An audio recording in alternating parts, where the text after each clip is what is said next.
Hello students, स्वागत है आपका आज की इस एजुकेशनल क्लास में। आज subject organic chemistry class 12 chapter haloalkane and haloarene के अंतर्गत हमारा आज का टॉपिक है प्रॉपर्टीज ऑफ हेलोएरीन। प्यारे बच्चों, इसके अंतर्गत हम देखेंगे कि हेलोएरीन की कौन कौन सी प्रॉपर्टीज हैं और हम सबसे पहले ये समझने का प्रयास करें कि हेलोएरीन न्यूक्लियोफिलिक सब्स्टिट्यूशन रिएक्शन नहीं देता। तो हम समझेंगे कि haloarene does not give nucleophilic substitution reaction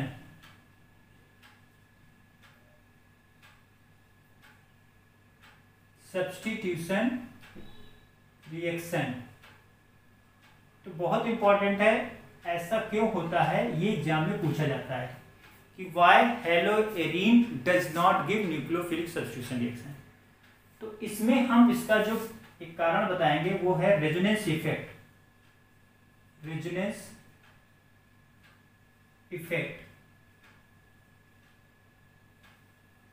जब आप बच्चों हेलोएरीन का रेजोनेंस स्ट्रक्चर देखेंगे, इसके 5 रेजोनेटिंग स्ट्रक्चर बनते हैं।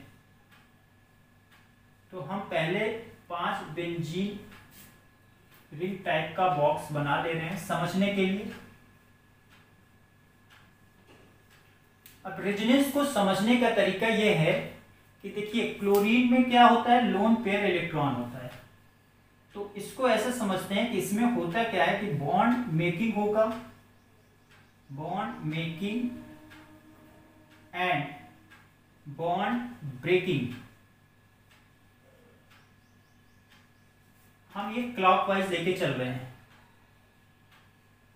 तो देखिए, लोन पेयर इलेक्ट्रॉन क्या होगा, ये शिफ्ट होगा टुवर्ड्स रिंग की तरफ।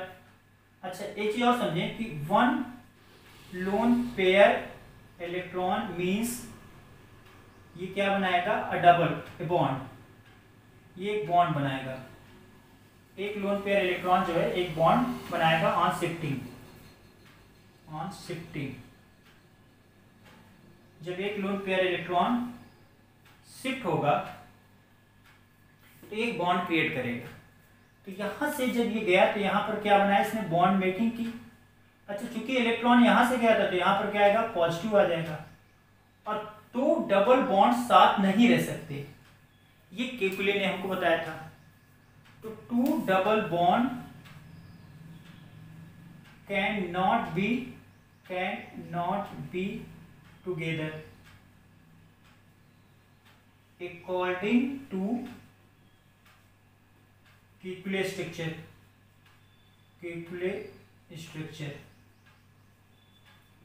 केकुले ने हमको बताया कि बेंजीन में जो डबल बॉन्ड की पोजीशन है वो अल्टरनेट में रहती है, यानी कि एक डबल बॉन्ड फिर सिंगल फिर डबल फिर सिंगल।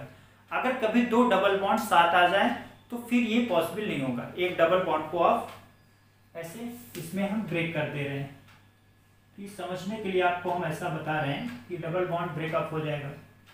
फिर क्या होगा, यहां पर आपका आ जाएगा पार्शियल नेगेटिव, क्योंकि बॉन्ड शिफ्ट होगा। और 1 लोन पेयर इलेक्ट्रॉन मतलब बॉन्ड, बाकी 2 बॉन्ड जैसे हैं आप उनको वैसे ही बना लीजिए। अब ये प्रोसेस कंटिन्यू होगा क्लॉकवाइज डायरेक्शन में। तो अब ये लोन पेयर इलेक्ट्रॉन यहां शिफ्ट होगा, तो जब यहां शिफ्ट होगा तो यहां पर एक क्या होगा, बॉन्ड क्रिएट हो जाएगा। 2 डबल बॉन्ड नहीं हो सकते तो ये बॉन्ड ब्रेक होगा, तो यहां पर नेगेटिव बॉन्ड मेकिंग और बॉन्ड ब्रेकिंग। बाकी 2 चीजें जैसे लिखी थी आप उसको वैसे ही लिख देंगे। ये अगले स्टेप में क्या होगा कि ये जो लोन पेयर है ये यहां शिफ्ट हो जाएगा क्लॉकवाइज, बॉन्ड मेकिंग, तो यहाँ बॉन्ड बनेगा। फिर नेक्स्ट बॉन्ड क्या होगा, ब्रेक होगा। तो बॉन्ड ब्रेक होगा तो यहाँ पर नेगेटिव चार्ज आएगा। बाकी जैसे लिखा था आप उसको वैसे लिख देंगे।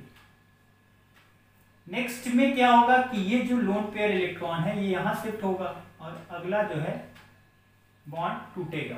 तो जब यहाँ शिफ्ट हुआ तो ये बॉन्ड मेकिंग हो गया और ये बॉन्ड ब्रेकिंग। इस तरह से बेंजीन के रेजोनेटिंग स्ट्रक्चर देखते हैं। मेन रेजोनेंस आपको ये 3 स्ट्रक्चर में दिख रहा है। जब आप बेंजीन का रेजोनेंस देखेंगे तो आप देखेंगे कि कार्बन हैलोजन बॉन्ड जो होता है ये पार्शियली डबल बॉन्ड करेक्टर है। तो आप ये एक रीजन निकाल सकते हैं कि इन हेलोएरीन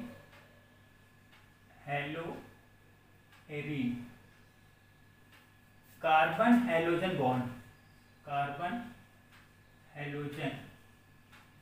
बॉन्ड जो है ये क्या है, इस पार्शियली डबल बॉन्ड करेक्टर। तो ये डबल बॉन्ड करेक्टर होगा। देखिए ये कार्बन है और ये हैलोजन है, तो कार्बन हैलोजन बॉन्ड में क्या है, डबल बॉन्ड करेक्टर है। तो जब डबल बॉन्ड है तो हम उसको क्या कह सकते हैं कि sp2 हाइब्रिडाइज्ड है, दैट इज sp2 हाइब्रिडाइजेशन है। sp2 हाइब्रिडाइजेशन है तो इसका बॉन्ड लेंथ क्या होगा, इसका बॉन्ड लेंथ है यहाँ पर इसका बॉन्ड लेंथ है 169 पिकोमीटर। अच्छा हम कंपेयर करें, अगर यहाँ पर कंपेयर करें किससे, कंपेयर करें अगर हेलोएरीन से, हेलोएल्केन से कंपेयर करें तो वहां पर जो कार्बन हाइड्रोजन बॉन्ड होता है, ये कार्बन हाइड्रोजन बॉन्ड है, ये क्या होगा, sp3 होगा। और यहां पर बॉन्ड लेंथ भी क्या होगी, ज्यादा होती है 177 पिकोमीटर। तो जब हम लोग देख रहे हैं हेलोएरीन में तो पार्शियली क्या आ रहा है, डबल बॉन्ड करेक्टर, पार्शियली आपका आ रहा है double bond character. Double bond का मतलब sp2 हाइब्रिडाइज हो गया, बॉन्ड लेंथ छोटी हो गई, यानी कि बॉन्ड मजबूत हो गया, बॉन्ड जो है मजबूत होगा तो इजीली ब्रेक नहीं होगा। दैट इज यहां कर सकते हैं कि bond does not easily break, आसानी से नहीं टूट पाएगा। इसके कंपेयर में sp3 हाइब्रिडाइज कार्बन हाइड्रोजन यानी हेलोएल्केन के कंपेयर में हम लोग चर्चा कर रहे हैं। प्यारे बच्चों एक चीज और है कि इसको हम लोग ये कहें कि इसमें जो फेनिल, अगर आप इसको तोड़ेंगे तो क्लोरीन माइनस, और फेनिल कैटायन जो होता है वो लेस स्टेबल होता है। आप ये भी कह सकते हैं कि जो फेनिल कैटायन है ये क्या होगा, लेस स्टेबल। फिर यहां पर आप देखिए रिंग के अंतर्गत एक नेगेटिव चार्ज आता है, तो ये नेगेटिव चार्ज क्या है, ये इलेक्ट्रॉन रिपल्सन प्रोवाइड करेगा। तो ये जो नेगेटिव चार्ज है, नेगेटिव चार्ज प्रोवाइड रिपल्सन। तो ये जो इनकमिंग अटैकिंग ग्रुप है, मान लीजिए जो इसके तरफ न्यूक्लियोफिलिक सब्स्टिट्यूएंट आएंगे, इस पर क्या प्रोवाइड करेगा, रिपल्सन। इन सब कारणों को लेकर हम ये कह सकते हैं कि जो आपका हेलोएरीन है ये न्यूक्लियोफिलिक सब्स्टिट्यूशन रिएक्शन नहीं देगा। एक बात और नोट करने, तो फिर देगा क्या, तो भाई ये तो फिर इलेक्ट्रोफिलिक देगा, लेकिन रिंग होने के कारण उतना एक क्लोरीन जो है, क्लोरीन आपका क्या है, माइनस आई इफेक्ट है, तो इजीली इलेक्ट्रोफिलिक भी नहीं देता। तो आप ये कह सकते हैं कि जो नेगेटिव चार्ज है, नेगेटिव चार्ज एट हेलोएरीन, ये कहां पर है, विल है, ये है at ortho and para position, each at ortho and para position. अब आपको यह होना चाहिए कि आर्थो पैरा पोजिशन पर है नेगेटिव चार्ज। मैं किसकी बात कर रहा हूं, इस नेगेटिव चार्ज की बात कर रहा हूं, इसकी बात कर रहा हूं, इसकी। तो ये आर्थो हो गया, इसके रिस्पेक्ट देखेंगे तो पैरा। अब आर्थो पैरा क्या होता है, आप अगर ये समझ लें तो जैसे अगर कोई बेंजीन रिंग में हमने इसको x मान लिया, इसकी पोजीशन फिक्स कर दी, ये पोजीशन y, तो 1-2 पोजीशन जो होती है ये क्या कहलाती है, 1-2 पोजीशन ये कहलाएगी आपकी आर्थो। और अगर ये हमने लिखा यहाँ पर x और ये 4 कर दिए यहाँ पर y, तो ये 1-4 पोजीशन जो होगी ये क्या कहलाएगी, ये पैरा कहलाएगी। तो आर्थो पैरा दो डायरेक्टिंग ग्रुप ये दे सकता है, यानी हेलोरीन की जो रिएक्शन होगी वो बेसिकली इसमें जो दो डेरिवेटिव बनेगा, एक आर्थो बनेगा और एक पैरा डेरिवेटिव बनेगा। अच्छा, आपको ये भी जानना है कि आर्थो पैरा डेरिवेटिव में कौन सा ज्यादा स्टेबल होगा या कौन सा ज्यादा मेजर पार्ट होगा, तो आइए उसकी भी चर्चा करते हैं। तो इस केस में आप देखेंगे कि पैरा डायरेक्टिंग ज्यादा स्टेबल होगा। क्यों? क्योंकि इसमें दोनों ग्रुप दूर दूर होते हैं तो स्टेरिक हिंड्रेंस कम हो जाता है। पहले आप ये लिख लीजिए, फिर अब हम लोग चर्चा करते हैं कि इसकी कुछ रिएक्शंस देखते हैं।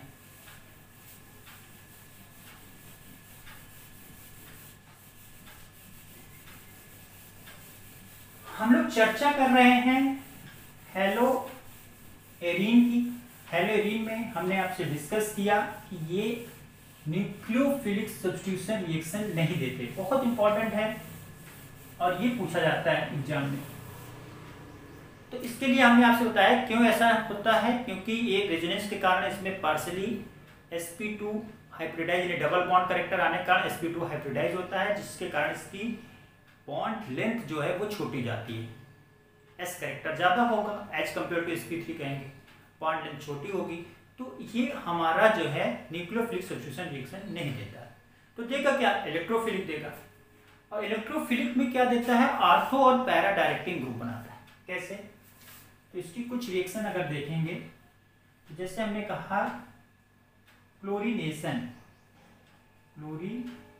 करा रहे हैं, अगर हम क्लोरोबेंजीन का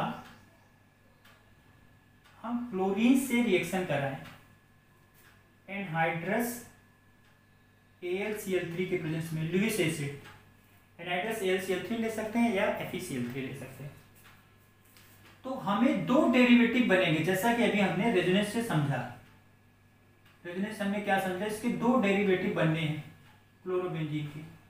एक जो लगेगा क्लोरीन ग्रुप वो आर्थो पोजीशन पर लगेगा, यानी कि क्या नाम लगेंगे? आर्थो डाइक्लोरो बेंजीन, और एक लगेगा आपका पैरा पर, तो पैरा डाइक्लोरो बेंजीन। इसके दो डेरिवेटिव बन रहे हैं, एक आर्थो और एक पैरा। इसी तरह से अगर हम इसका नाइट्रेशन कराएं क्लोरोबेंजीन का, तो इसमें भी दो डेरिवेटिव बनेंगे। अच्छा, नाइट्रेशन में क्या होगा? NO2 ग्रुप आएगा। क्लोरीनेशन में कौन सा ग्रुप आएगा? Cl ग्रुप आता है। तो यहां पर हम लोग क्लोरोबेंजीन की जब नाइट्रिक एसिड से रिएक्शन करा रहे हैं एसिडिफाई करके H+, तो यहां पर हमको क्या बनेगा? आर्थो और पैरा दो डेरिवेटिव बनेंगे। आर्थो पर एक लगेगा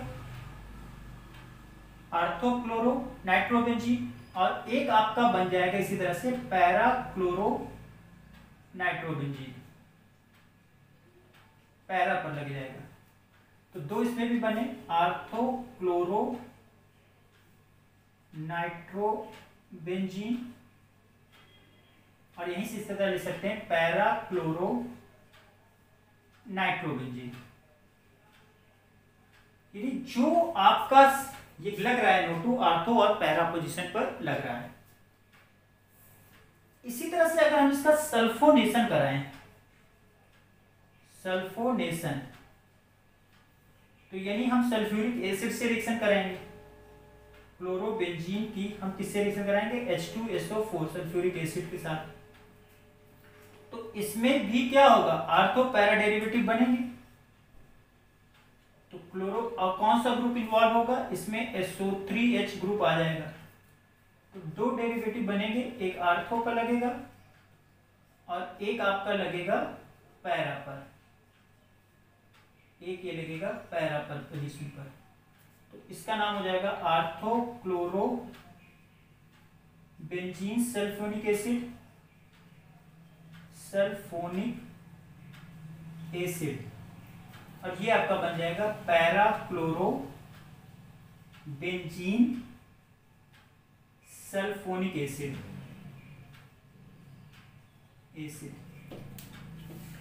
तो हम ये देख रहे हैं कि जब हम क्लोरोबेंजीन की रिएक्शन करा रहे हैं तो हमको बेसिकली दो डेरिवेटिव बन रहे हैं, एक आर्थो पोजीशन पर लग रहा है और एक पैरा पर। ऐसे ही अगर हम फ्रीडल क्राफ्ट रिएक्शन कराएं तो देखते हैं Friedel craft reaction, Friedel craft reaction ये इंपॉर्टेंट है बच्चों, नेम रिएक्शन है। तो इसमें भी दो होते हैं, एक तो एल्काइलेशन होता है, एक एसाइलेशन होता है। तो पहला हम करा रहे हैं एल्काइलेशन। एल्काइलेशन जब कराएंगे तो इसमें आर ग्रुप इंट्रोड्यूस होगा, वो कहां पर होगा, आर्थो और पैरा पोजीशन पर आर ग्रुप लगता है, आर्थो पैरा पर। कैसे, आप क्लोरोबेंजीन की रिएक्शन करा रहे हैं किसके साथ, CH3Cl के साथ, एनहाइड्रस AlCl3 लिविस एसिड के प्रेजेंस में। तो हमको CH3 ग्रुप कहां पर लगा, एक तो आर्थो पोजीशन पर लग जाएगा और एक कहां पर लगेगा, पैरा पोजीशन पर हमारा CH3 ग्रुप लगेगा। ये हो जाएगा आर्थो क्लोरो टाली, ये हो जाएगा आपका पैरा क्लोरो टाली। ऐसे ही अगर इसका हम एसाइलेशन कराएं, एसाइलेशन कराएं तो इसमें जो ग्रुप इंट्रोड्यूस होगा वो COR ग्रुप होगा। कैसे होगा, देखिए इसमें हम क्लोरोबेंजीन की जो रिएक्शन है वो हम कराते हैं CH3COCl के साथ। तो इसमें भी हम करेंगे प्रेजेंस ऑफ एनहाइड्रस AlCl3। तो आपके क्या होंगे, आर्थो पैरा पर लगेगा, तो आर्थो पर आप COCH3 लगा दें और एक आप लगा दें पैरा पर COCH3 ग्रुप, COCH3 ग्रुप। तो ये आपका बन गया आर्थो क्लोरो एसिटोफिनोन, एसिटोफिनोन, और ये हो जाएगा para chloro acetophenone.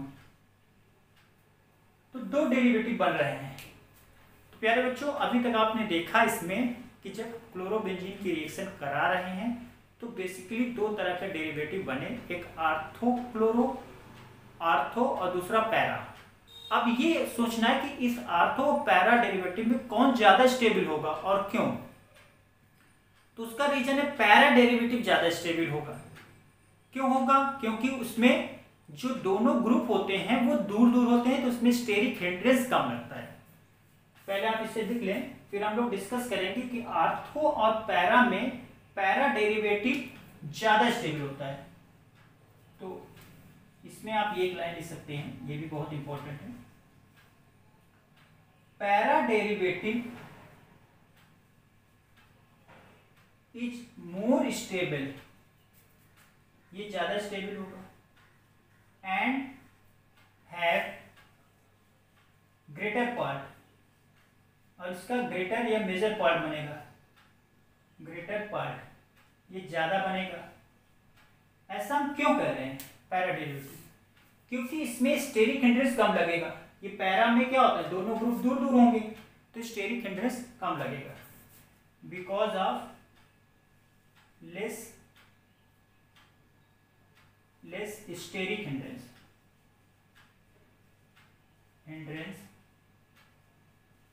Eight para position. तो पैरा पोजीशन पर बच्चों स्टेरिक हिंड्रेंस कम लगे। पैरा पोजीशन में क्या हम कर रहे हैं, जैसे ये x है और ये y 1,4 पोजीशन होती है, तो दोनों ग्रुप आप देख रहे हैं, ये दोनों ग्रुप क्या है, दूर दूर हैं, दूर दूर होंगे तो उसमें स्टेरिक हिंड्रेंस कम लगेगा। आप इसको ऐसे समझे स्टेरिक हिंड्रेंस को, जैसे अगर किसी घर में दो भाई लोग रह रहे हैं, ठीक है, तो उनमें किसी न किसी बात पर झगड़ा हो सकता है, लेकिन अगर एक भाई दिल्ली में रह रहा है, एक भाई इलाहाबाद में रह रहा है, मतलब दूर दूर है, तो अगर उनका झगड़ा करने का मन भी होगा तो फिर बहुत दूर होने के कारण वो आसानी से झगड़ा नहीं कर सकते हैं। अब वैसे भी आप समझ रहे हैं कि जब कोई दो इंसानों में आपस में झगड़ा हो तो उन्हें में क्या करना चाहिए, दूर दूर कर देना चाहिए। दूर दूर करने से उसमें स्टेरिक हिंड्रेंस यानी कि टेंडेंसी जो है झगड़ा करने की कम हो जाएगी। तो पैरा पोजीशन पर दोनों ग्रुप क्या होंगे, दूर दूर होते हैं, दूर दूर होने पर स्टेरिक हिंड्रेंस कम होगा और स्टेबिलिटी ज्यादा होगी। चलिए अब हम इसके अलावा भी कुछ और भी रिएक्शन हैं हैलोएरिन की, उसको भी हम डिस्कस करते हैं। पहले आप ये लिख लीजिए। चलिए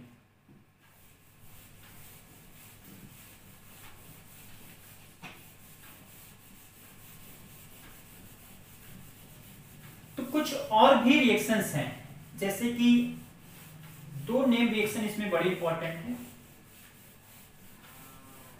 एक तो हमने बताया था वुड्स-फिटिग रिएक्शन, एक बार उसको और डिस्कस कर लेते हैं यहां पर।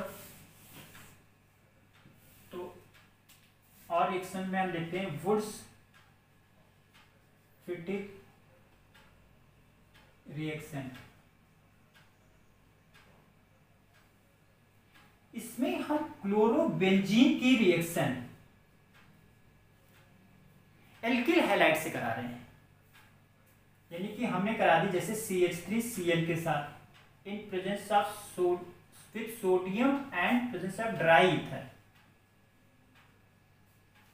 यानी आप क्या ले रहे हैं, एक एल्किल हैलाइड ले रहे हैं और एक एरिल हैलाइड।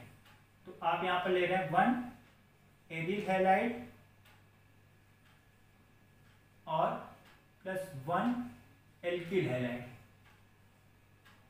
और इसकी रिएक्शन आप करा रहे हैं किससे, सोडियम मेटल से in presence of dry ether. तो क्या होगा, आप देखेंगे 2NaCl यहां से रिमूव हो जाएगा ये, तो और ये पूरा रिंग आपका जुड़ जाएगा, तो ये बनेगा आपका टॉलुइन अब +2NaCl। यानी वुड्स-फिटिग रिएक्शन में हम कह सकते हैं कि अगर एक एरोमेटिक हैलाइड और एक एलिफैटिक हैलाइड आपस में सोडियम मेटल के साथ रिएक्ट करते हैं in presence of dry ether, तो हमारा एरोमेटिक हाइड्रोकार्बन यहां पर बन गया टॉलुइन। एक ऐसी ही आपकी रिएक्शन है जिसको हम फिटिग रिएक्शन कहते हैं। ये भी इंपॉर्टेंट रिएक्शन बच्चों, जितनी नेम रिएक्शन है सब बहुत ही इंपॉर्टेंट है। इसमें हम दोनों एरोमेटिक हैलाइड लेते हैं, बोथ एरोमेटिक हैलाइड लेंगे। इस केस में हम बोथ दोनों क्या लेंगे, एरोमेटिक हैलाइड लेते हैं। अब इसकी सोडियम मेटल से रिएक्शन कराएंगे। तो यहां पर हमने एक एरोमेटिक हैलाइड लिया क्लोरोबेंजीन और एक और ले लिया, सोडियम मेटल के साथ रिएक्शन करा रहे हैं in presence of dry ether. तो ड्राई ईथर प्रेजेंस कराए तो आप देखेंगे 2NaCl निकल जाएगा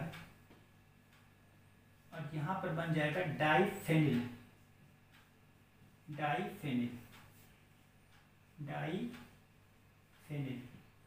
+2NaCl। ये डाइफेनिल जो है आप कॉपर के साथ रिएक्शन करा के भी बना सकते हैं। अगर आप आयोडोबेंजीन ले उसकी रिएक्शन को कॉपर के साथ कराएंगे तो भी आपका डाइफेनिल बन जाएगा। इस रिएक्शन को हम लोग बोलते हैं उलेमान। तो इसको आप एक तरीके से और भी बना सकते हैं। कैसे बना सकते हैं, इस रिएक्शन का नाम है उलेमान डाई एरिल सिंथेसिस।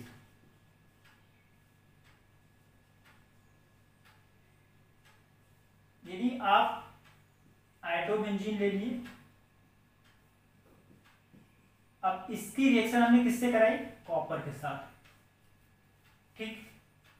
तो ये क्या होगा 2CuI ये निकल जाएगा और ये दोनों जुड़ जाएंगे आपके ऐसे +2CuI, ये हो गया डाइफेनिल या डाइएरिल भी कह सकते हैं आप, डाइफेनिल या डाइएरिल भी कह सकते हैं।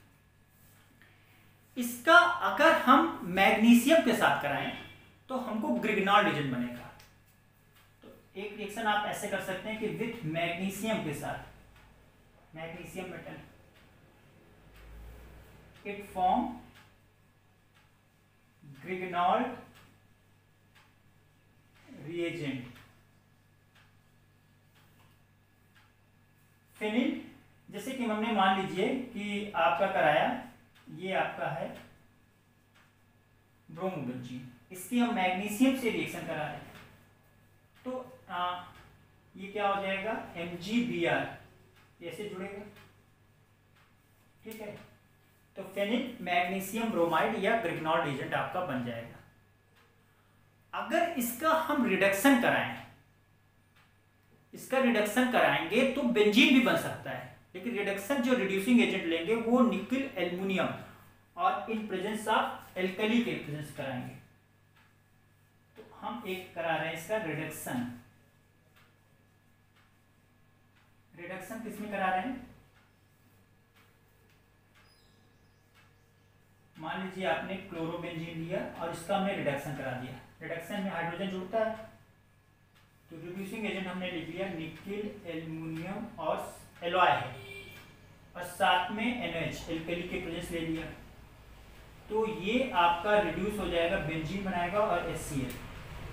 तो बेंजीन में इसको हम रिड्यूस कर सकते हैं।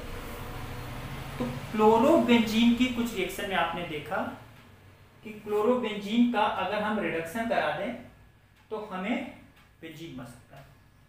एक बड़ी इंपॉर्टेंट रिएक्शन और भी है जिसमें हम DDT फॉर्मेशन करते हैं। पहले आप इसको लिख लीजिए। अब हम लोग देखेंगे DDT का फॉर्मेशन होता है। अच्छा, DDT क्या है, इंसेक्टिसाइड है, कीड़े मकोड़े मारने के लिए यूज होता है। इसका जो हम लोग प्रिपरेशन करते हैं वो आप करेंगे क्लोरोबेंजीन की रिएक्शन क्लोरल से कराएंगे।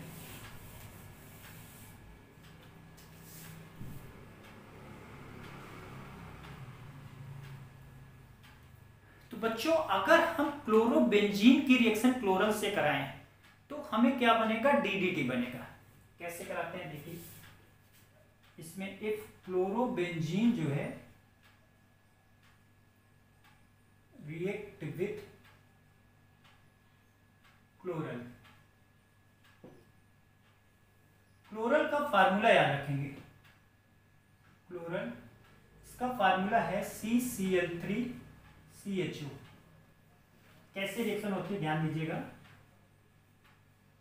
ये क्लोरोबेंजीन हमने लिया,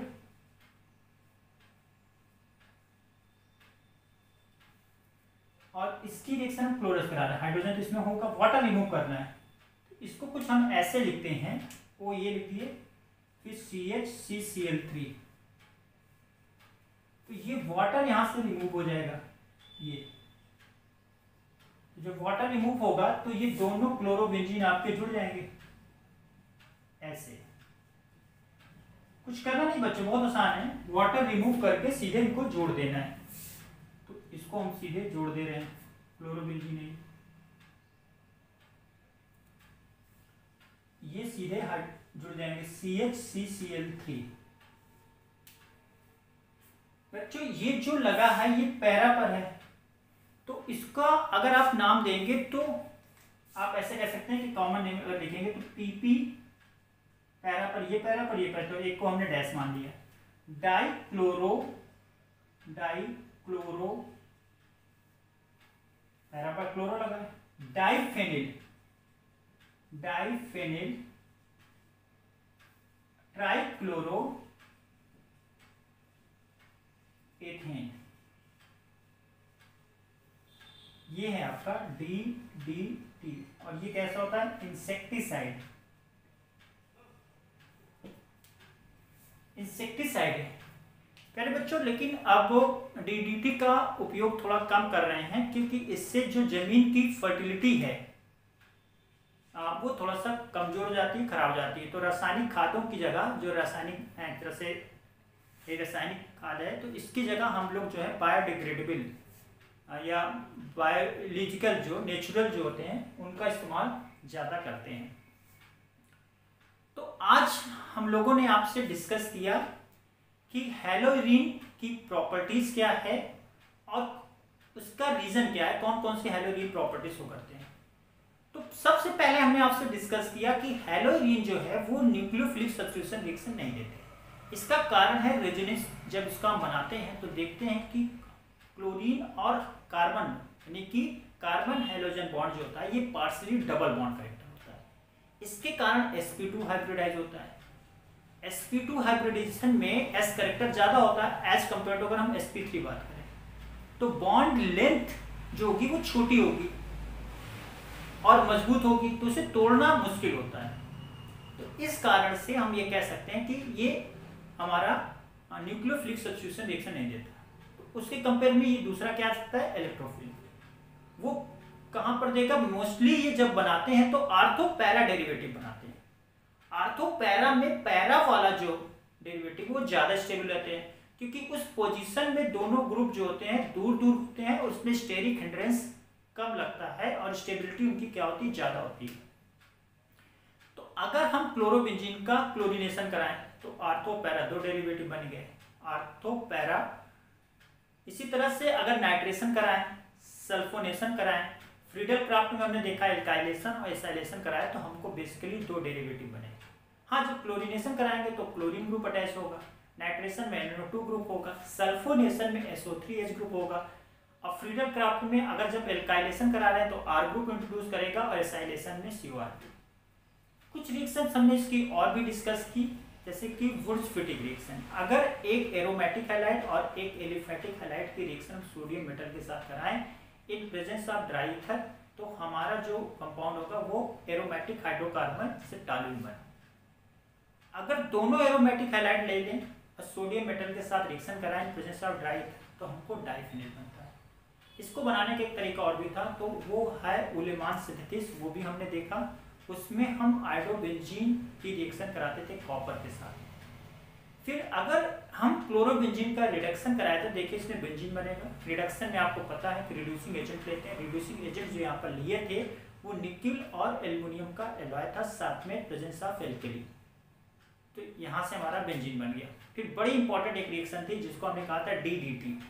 तो क्लोरोबेंजीन का अगर हम क्लोरस से रिएक्शन कराते हैं तो DDT बनता है। DDT इंसेक्टिसाइड होता है और इसके प्रिपरेशन में हम क्लोरोबेंजीन की रिएक्शन किससे कराते हैं, क्लोरस। बस आपको करना क्या है कि वाटर रिमूव करके सिंपली लिख देना। तो प्यारे बच्चों, आज का लेक्चर आपको कैसा लगा जरूर बताएं। अगर आपको ये पसंद है तो इसे लाइक करें, अपने दोस्तों के साथ शेयर करें। हाँ, हमारे चैनल को भी सब्सक्राइब कर लें, जिससे जब भी हम कोई नया वीडियो लेक्चर बनाए तो आपको इसका नोटिफिकेशन तुरंत मिल जाए। एक रिक्वेस्ट आपकी, अगर आपके कोई कमेंट्स हैं, सुझाव हैं, तो वो भी जरूर बताएं, जिससे हम अपना नेक्स्ट वीडियो लेक्चर बनाते समय उसमें और भी सुधार कर सकें। थैंक यू, नमस्कार।